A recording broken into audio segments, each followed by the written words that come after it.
नमस्कार, मैं रीमा प्रसाद, न्यूज़ 18 आप देख रहे हैं और आज हम राष्ट्रीय अध्यक्ष पे बात करेंगे। ऐसी खबरें मिलनी शुरू हो गई है कि बीजेपी हर्षित शायद जल्द ही अनाउंस कर दे। पीएम मोदी अभी विदेश यात्रा पे हैं और जुलाई के दूसरे हफ्ते में अनाउंसमेंट होना है। लेकिन आपके पास क्या खबरें हैं, कौन हो सकता है चेहरा? वैसे तो बीजेपी बताती नहीं है, लेकिन कुछ है जानकारी? जिस तरह से पहलगाम में हमला हुआ था उसके बाद बीजेपी ने ड्रॉप कर दिया था प्रदेश राष्ट्रीय अध्यक्ष के लिए, माफ़ कीजिएगा, कि उसके बाद अब लगातार पूरे देश के अंदर कयास, पार्टी के अलावा आम लोग भी कयास लगा रहे हैं आखिर बीजेपी का नया प्रदेश अध्यक्ष कौन होगा। माफ़ कीजिएगा, राष्ट्रीय अध्यक्ष कौन होगा। बीजेपी का जो राष्ट्रीय अध्यक्ष होता है उसका कार्यकाल 3 वर्ष का होता है और जेपी नड्डा जी ने 3 वर्ष पूरे कर चुके हैं। उसके बाद हालांकि उनका एक्सटेंड हुआ है कार्यकाल, लेकिन अब कयास लगाए जा रहे हैं कि राष्ट्रीय अध्यक्ष जल्दी मिल जाए, क्योंकि बीजेपी का जो संविधान है उसके अंदर 50% जो राज्य हैं संगठनात्मक चुनाव होते हैं, उसके बाद राष्ट्रीय अध्यक्ष तय कर लिया जाता है। और अभी हाल ही में 5 राज्यों में चुनाव हुआ है। जो 5 राज्यों में चुनाव है उसके बाद अब लग रहा है कि जल्दी 1-2 महीनों के अंदर नया राष्ट्रीय अध्यक्ष, आपको क्या लगता है इस बार कौन होगा? चेहरा तो वैसे चाहे किसी प्रदेश का मुख्यमंत्री हो या राष्ट्रीय अध्यक्ष हो या प्रदेश अध्यक्ष हो किसी राज्य का, बीजेपी अपने पत्ते खोलती नहीं है। और जो कयास लोग जिस नाम पे दाव खेलते हैं वो अमूमन ऐसा होता है कि नहीं बनता है वो चेहरा। रेखा गुप्ता कैसे सीएम बन गई थी ये समझ से परे, क्योंकि रेखा गुप्ता के नाम की चर्चा दिल्ली चुनाव के बाद चलने लगी थी। मेरा मानना यह है कि अभी कुछ ऐसे राज्य हैं जहां पे चुनाव बहुत महत्वपूर्ण है, जिसमें सबसे पहले तो बिहार जो चुनावी बोर्ड में जा चुका है, उसके बाद 1.5 साल में देश का सबसे बड़ा राज्य यानी उत्तर प्रदेश में चुनाव होना है। गुजरात में भी चुनाव है, लेकिन अभी वक्त है वहाँ पे, लेकिन वहाँ पे एक चेहरे पे सहमति नहीं बन पा रही है। वही हो रहा है उत्तर प्रदेश को लेकर। उत्तर प्रदेश में भी एक चेहरे पे सहमति नहीं बन पा रही है। अगर मैं आपको साउथ लेकर चलूं, येदियुरप्पा अपने बेटे को प्रदेश अध्यक्ष वहां बनाना चाहते हैं। तो वो जो आप 50% वाली बात कह रहे थे, तो जो बीजेपी का पार्टी का संविधान है उसके मुताबिक 50% राज्यों में अगर संगठनात्मक चुनाव हो जाए उसके बाद फिर राष्ट्रीय चेहरे पे सहमति बनती है। हालांकि टॉप लीडरशिप को सब तय करना है, अमित शाह को तय करना है, पीएम मोदी को तय करना है, ये सबको मालूम है।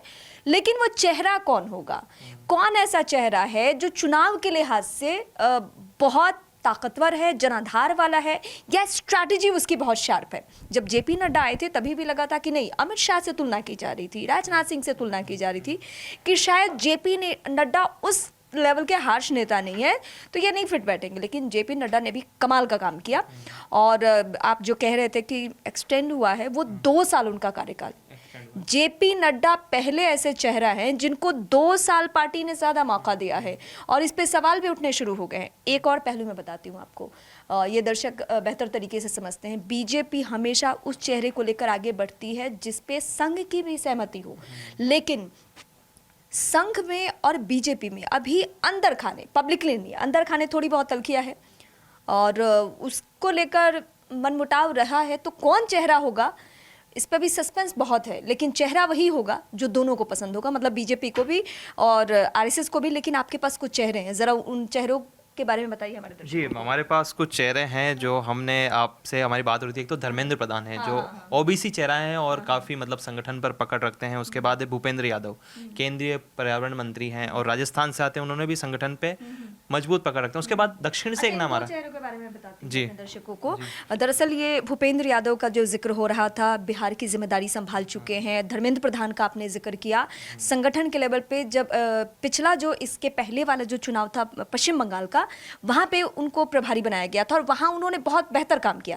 ये और बात है कि पार्टी ने उस तरीके से जीत विधानसभा में नहीं हासिल की, लेकिन बेहतर परफॉर्मेंस रहा लोकसभा चुनाव में। तो ये 2 चेहरे जो आप बता रहे हैं, अभी दूर दूर तक वैसे नहीं समझ में आ रहा कि कौन चेहरा होगा, लेकिन ये 2 चेहरे जो हैं, भूपेंद्र यादव या फिर धर्मेंद्र प्रधान, इनके ग्राउंड पे पकड़ है।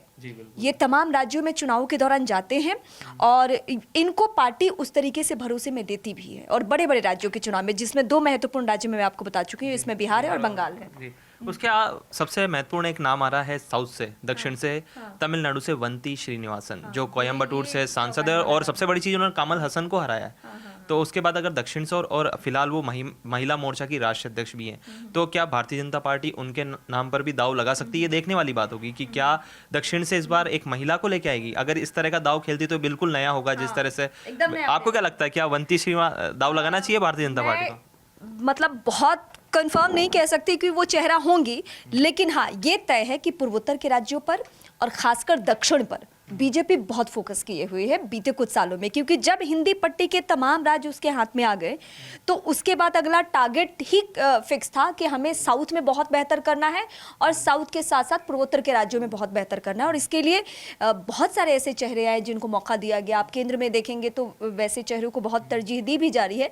तो आप जिनका नाम ले रहे हैं, एक तो महिला है और महिला होने के साथ साथ साउथ से हैं, तो बीजेपी ऐसा सोच सकती है। लेकिन महिला मोर्चा की हाँ, तो ये बेहतर है। हो सकता है कि ऐसा नाम अभी बीजेपी ने बहुत सालों बाद एक प्रदेश में महिला मुख्यमंत्री दे दिया है, तो हमें लग रहा है कि कुछ महिला को लेकर स्ट्रैटेजी बीजेपी तैयार कर सकती है। रीमा, एक नाम और है, दग्गुबत्ती पुरंदेश्वरी, जो आंध्र प्रदेश से आती हैं। फिलहाल उनको आंध्र प्रदेश की जिम्मेदारी भी है। अभी वो प्रदेश अध्यक्ष है और काफ़ी मजबूत नेता मानी जाती है, तो उनके नाम पर भी दाव लग सकता है। दक्षिण से अगर भारतीय जनता पार्टी को इस बार दक्षिण का किला फतेह करना है, तो क्या लगता है कि इस बार महिला और दक्षिण से मेलजोल लग रहा है, ऐसा कुछ आपको? देखिए, दरअसल होता क्या है कि राष्ट्रीय अध्यक्ष जो भी चेहरा होता है, उसका मेन काम ये नहीं है कि वो जाके चुनाव प्रचार करे और फेस उस तरीके से उसका चुनावी मैदान में इस्तेमाल हो। इसके लिए पीएम मोदी है। बीजेपी के पास ऐसा एक तुरुप का इक्का है जिसका कोई काट ही नहीं है दूसरी किसी पार्टी के पास, विपक्ष के पास।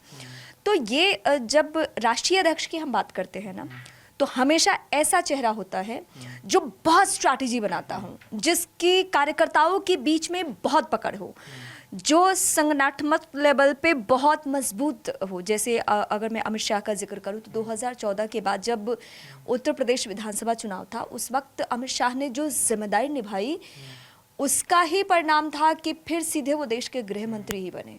मतलब इतनी बड़ी जिम्मेदारी दी गई। और ये कहाँ से उनका परफॉर्मेंस तय हुआ? वो तय हुआ उनके उत्तर प्रदेश जैसे बड़े प्रदेश की जिम्मेदारी संभालने के बाद। हालांकि वो पूरे देश की जिम्मेदारी संभाल रहे थे, लेकिन उत्तर प्रदेश में जैसा उनका फैसला रहा ग्राउंड लेवल पे, बूथ लेवल पे, उनके कार्यकाल के दौरान ही हमने एक शब्द सुना, पन्ना प्रमुख। मतलब 100 लोगों का अगर एक बूथ है तो उसमें एक ऐसा चेहरा, और जो अमित शाह ऐसी स्ट्रैटेजी तैयार करते थे कि वहाँ सब कुछ बेहतर हो। जेपी नड्डा को लेकर बहुत संशय रहा शुरुआती दिनों में जब उनका नाम सामने आया, लेकिन जब जेपी नड्डा को भी जिम्मेदारी दी गई तो उन्होंने भी कमाल का काम किया, बेहतर काम किया। बंगाल में हम लोकसभा चुनाव का जिक्र करेंगे, उसमें बेहतर पार्टी ने परफॉर्मेंस किया, कई राज्यों के चुनाव में बेहतर किया। और ये जेपी नड्डा को देखकर कभी नहीं लगता था कि वो इतने अग्रेसिव होकर चुनावी मैदान में चुनाव प्रचार करेंगे, लेकिन आप देखिएगा जब भी वो चुनावी मैदान में होते हैं, शानदार भाषण देते हैं, बहुत बेहतरीन भाषण देते हैं। बंगाल में तो हमने ये भी देखा था कि वो बंगाली में भी भाषण देते थे। तो ऐसा चेहरा मुझे लग रहा है, चाहे वो हिंदी पट्टी के राज्य से हो या जहां से भी हो, लेकिन कार्यकर्ताओं के जमीनी लेवल के जो कार्यकर्ता है उनके बीच में पकड़ होनी बहुत जरूरी है। ये बीजेपी की स्ट्रैटेजी। चलिए, मैं आपको डी पुरंदेश्वरी के बारे में एक दिलचस्प बात बताता हूँ कि जो डी पुरंदेश्वरी वो टीडीपी के संस्थापक तो एनटी रामा राव है, तो एनटीआर जिसको बोला जाता है शॉर्ट फॉर्म, काफी फेमस है आंध्र प्रदेश में। तो उनकी बेटी है, वो पहले कांग्रेस में थी, अभी वो बीजेपी में, और बीजेपी की फिलहाल प्रदेश अध्यक्ष है। तो अगर उनको चुना जाता है राष्ट्रीय अध्यक्ष, तो एक तीर से दो निशाने लग सकते हैं। रीमा, बताओ, क्योंकि एक तो लगेगा तेलंगाना में, एक लगेगा आंध्र प्रदेश में। ये, और फिलहाल वो आंध्र प्रदेश के अंदर बीजेपी प्रदेश अध्यक्ष है, तो अच्छे से वो संगठन की भूमिका भी निभा रही। तो क्या लग रहा है कि इन पर दाव खेला जाएगा? मतलब फिर से वही सवाल है। लेकिन मैं आपको ये कह रही हूँ, अगर मैं अमित शाह और जेपी नड्डा और चाहे राजनाथ सिंह हो, इन चेहरों के बारे में अगर मैं डीपली बात कर रही थी, तो सिर्फ इसलिए बात कर रही थी कि जब हम राष्ट्रीय अध्यक्ष कहते हैं ना, तो वो सिर्फ एक प्रदेश या एक जोन तक सीमित नहीं है, वो पूरे देश के लिए है और तमाम राज्यों के चुनाव के लिए है। और अभी जिन जिन राज्यों में बैक टू बैक चुनाव हैं, उसका जिक्र मैं करती हूँ। अभी अगर जुलाई के दूसरे हफ्ते में कोई नाम आना है राष्ट्रीय अध्यक्ष का, तो बिहार को सबसे पहले फोकस किया जाएगा।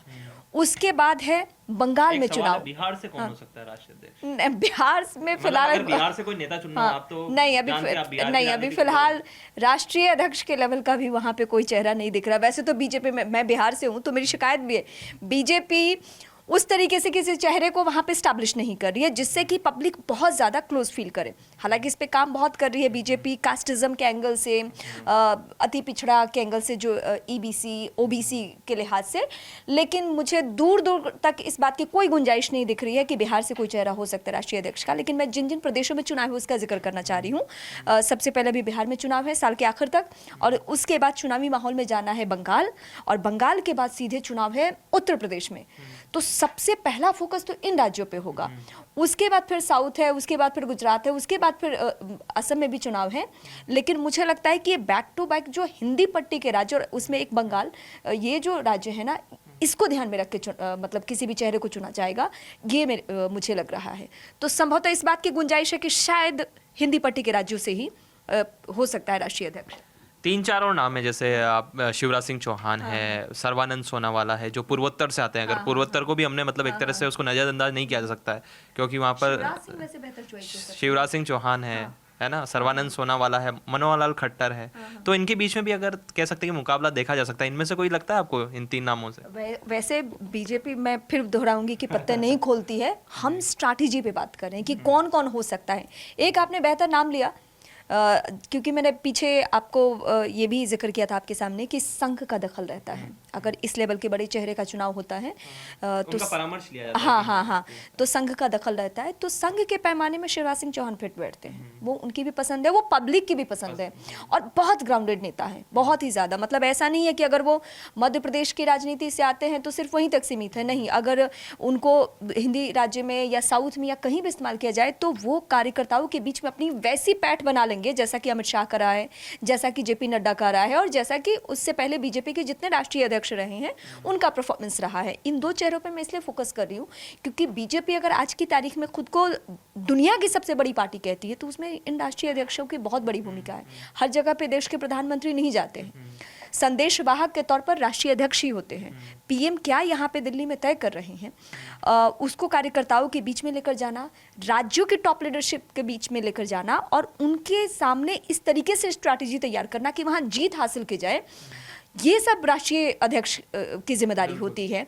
और इस लिहाज से जो भी चेहरा होगा, ताकतवर चेहरा होगा, मतलब बीजेपी ने उसको बहुत पैमाने पर परख लिया होगा कि हाँ, ये चेहरा है जो हमें हर चुनाव में फायदा दिला सकता है। लेकिन रीमा, अभी जो 5 प्रदेश अध्यक्ष बने, 5 राज्यों के, हम दर्शकों को बता देते हैं कौन कौन बने। सबसे पहले मिजोरम में बने के बेईचुआ, उनको चुना गया है मिजोरम के लिए। उसके बाद पौंडीचेरी के लिए वीपी रामलिंगम। उसके बाद चुना गया तेलंगाना में के रामचंद्र राव, तेलंगाना के अंदर। उसके बाद पता ही है कि टी राजा ने इस्तीफा दिया है भारतीय जनता पार्टी से। इसके बारे में थोड़ा हाँ, क्योंकि बहुत लोगों को उम्मीद रहती है कि मैं चेहरा हो सकता हूँ। अगर हम राज्य के लेवल से देखें तो राज्य के लेवल से हम समझे तो किसी प्रदेश का सीएम, और वहाँ बीजेपी का, अगर बीजेपी की सत्ता है वहाँ पे, तो बीजेपी का वहाँ प्रदेश अध्यक्ष और सीएम दोनों का बहुत ताकतवर मान सकते हैं, इक्वल कई दफ़ा मान सकते हैं, क्योंकि सीएम की अपनी जिम्मेदारी है प्रदेश चलाने की, लेकिन उसके साथ साथ चुनाव में क्या भूमिका होगी, किस चेहरे को जिताऊ उम्मीदवार मानेंगे, किसका पत्ता कटना है, किसको पार्टी नहीं पसंद कर रही है, ये सारी जिम्मेदारी उस प्रदेश अध्यक्ष की होती है। इसीलिए कई नेता चाहते हैं, और बीते दिनों की बात है अभी, मतलब 10 साल पहले का जो बीजेपी का चुनावी पैटर्न था या उसकी राजनीति करने का तरीका था, तो उसमें हमेशा माना जाता था कि जो प्रदेश अध्यक्ष है वही अगला सीएम है। ये होता भी रहा था। अभी 10 साल में पैटर्न बदला और उसके बाद बीजेपी ने ये तय किया कि नहीं, हम उस चेहरे के अलावा कोई नया चेहरा लेकर आएंगे, और ये बीते 10 साल में बीजेपी ने खूब किया, हर राज्य में किया।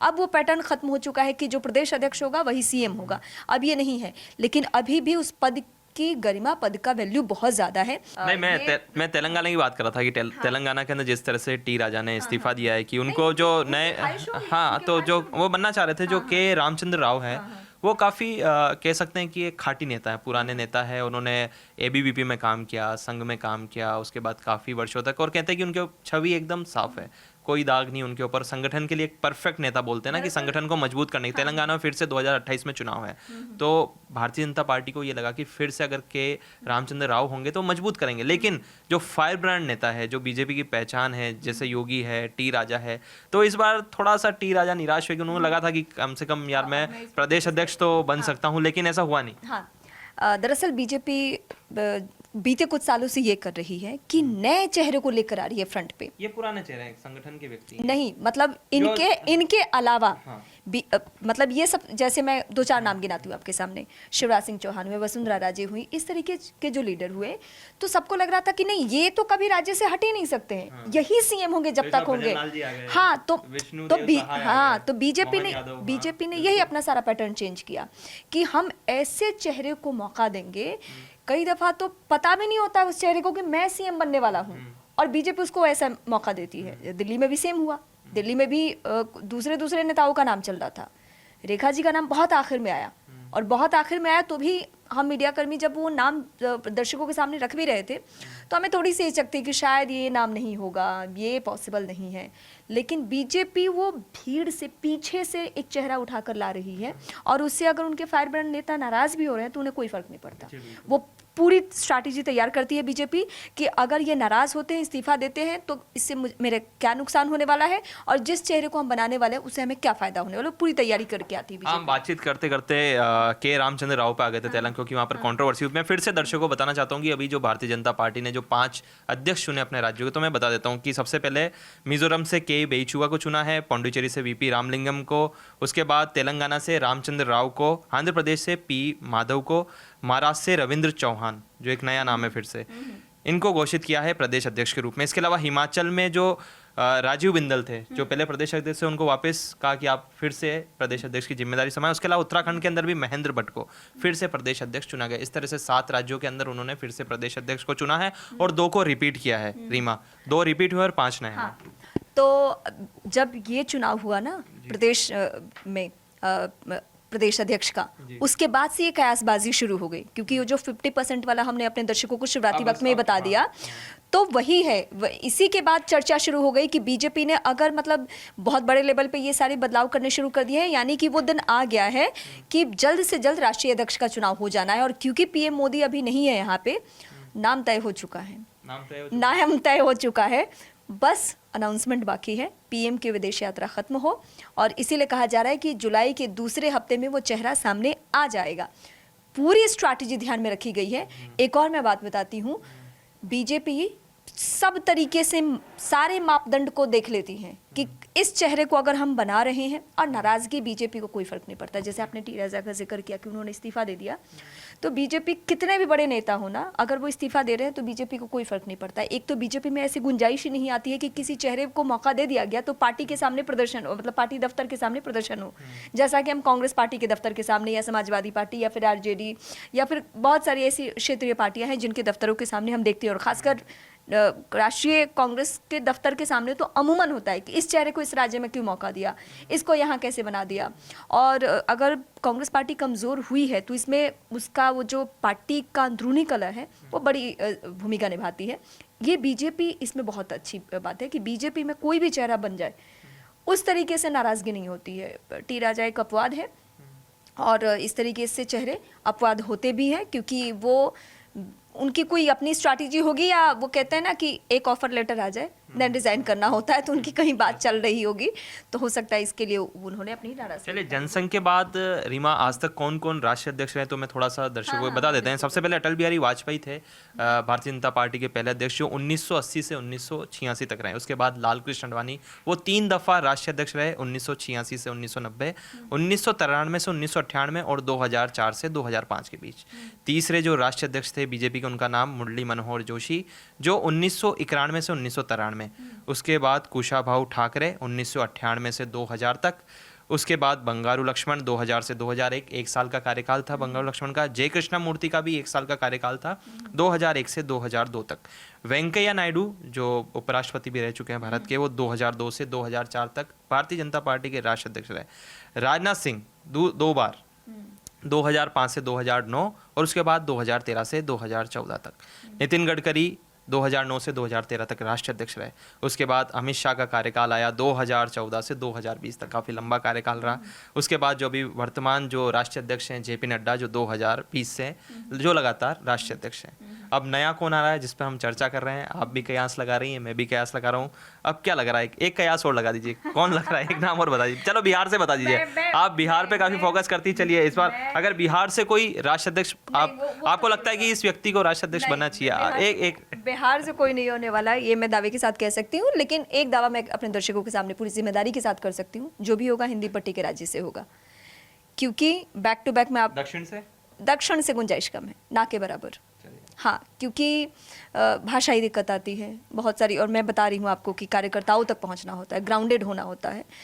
तो जिनकी संवाद शैली उस तरीके से हो, जो एकदम कनेक्ट कर पाए अपने कार्यकर्ताओं लेकिन से, रीवा कोई में नाराजगी मैं नहीं। आपको एक तो चीज़ ये इसलिए और- मुझे लग रहा है कि हिंदी पट्टी के राज्य से कोई हो सकता है। महिला के बारे में भी मुझे गुंजाइश कम ही लग रही है। मैं आपको क्योंकि- रोकना चाहूंगा, हाँ। एक सेकंड। जो बीएल संतोष है, जो संगठन मंत्री, वो दक्षिण से ही आते हैं हाँ। और उन्होंने काफी अच्छी अपनी भूमिका निभाई है। BL संतोष बेहतर पहले जो संगठन मंत्री होते हैं वो भी हिंदी पट्टी से आते थे, लेकिन इस बार भारतीय जनता पार्टी ने जो जो अपने नहीं, तो इस संगठन तरीके मंत्री, से आप देखेंगे हाँ, ना, हाँ। तो संगठन में बहुत साउथ से, पूर्वोत्तर से, सब जगह से चेहरे तो हैं। राष्ट्रीय अध्यक्ष भी हो सकते हैं। लेकिन राष्ट्रीय अध्यक्ष एकदम नेक्स्ट टू पीएम होते हैं, मतलब कि सीधे पीएम से कनेक्ट रहना, सारे फैसले लेना, किस राज्य में क्या हो रहा है। वो जो एक पेपर होता है ना जिसमें सारे उम्मीदवारों की लिस्ट होती है, वो राष्ट्रीय अध्यक्ष लेके बैठते हैं पीएम के साथ, सब कुछ वहाँ तय होता है। तो ये जिम्मेदारी है राष्ट्रीय अध्यक्ष की। मतलब राष्ट्रीय अध्यक्ष छोटा मोटा पद नहीं है बीजेपी में, बहुत बड़ा ओहदा है। और इसलिए मैं पूरे दावे के साथ कह रही हूँ कि जो भी चेहरा होगा इन चुनावों को ध्यान में रखते हुए होगा।